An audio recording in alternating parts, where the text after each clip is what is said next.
வசனங்களை ஒரு விசை வாசிக்க கேட்கலாம். Read Acts of the Apostles chapter 22 verses 6 and 7. அப்படி நான் பிரயாணப்பட்டு தமஸ்குவுக்கு சமீபமான போது மத்தியான வேளையிலே சடிதியாய் வானத்திலிருந்து பேரொளி உண்டாகி என்னை சுற்றி பிரகாசித்தது. நான் தரையிலே விழுந்தேன்.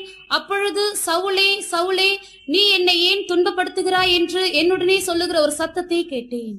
And it came to pass that as I made my journey and was come nigh unto Damascus about noon, suddenly there shone from heaven a great light round about me, and I fell unto the ground and heard a voice saying unto me, Saul, Saul, why persecutest thou me? கர்த்தருடைய பரிசுத்த நாமத்துக்கு மகிமை உண்டாவதாக. Glory be to the holy name of the Lord.